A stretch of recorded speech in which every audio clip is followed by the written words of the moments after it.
It's game time.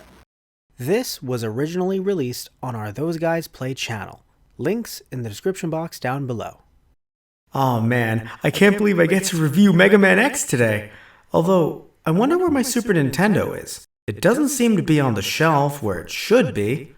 I remember it was talking during my last two reviews, but that couldn't have been real. It must have been some dream, right?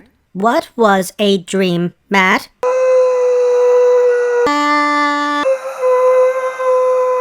Mega Man X was released as Rockman X for the Super Famicom in Japan on December 17, 1993, Europe on May 1, 1994, and for the Super Nintendo in North America sometime during January 1994. The version that I owned as a kid, and still own, was the Majesco release. This was a budget re-release, where Mexican-based company Majesco reprinted the title around the end of the Super Nintendo's life cycle. This is an official re-release with Capcom's approval, and as far as I can tell, it plays exactly the same. If any of you aren't familiar with Mega Man X, then that is A-OK. The reason why is because Mega Man X, while being in the Mega Man canon, doesn't require knowledge of earlier Mega Man games to play it. Mega Man X is set in the year 2120.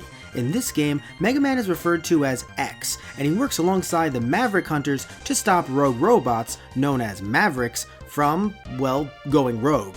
Once you get past the intro level, which gives you as much backstory a side-scroller like this could give you at the time, outside of the manual, and a great way to get accustomed to the controls, might I add, you have to face off against 8 rogue Mavericks, but not as Zero.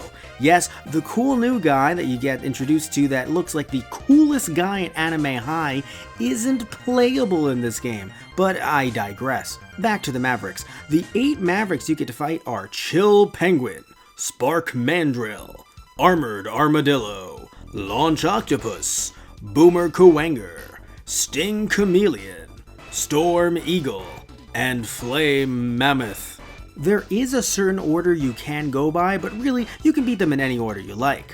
While certain abilities are surefire ways to beat every boss in basically under 5 minutes, that does end up making the game a bit too easy. That's actually one of my biggest criticisms of the game. While it may be because I played almost every level dozens of times in my youth before finally getting up to the final stretch only recently, but this game's difficulty scale is very inconsistent. The second you end up beating every boss, you get the chance to go through 4 extremely difficult levels where the quote-unquote mini-bosses end up being bosses you have already faced before. However, if you know which weakness affects each boss, you can get through this part with relative ease. It's when you have to go up against the final bosses in each of these levels that things become problematic.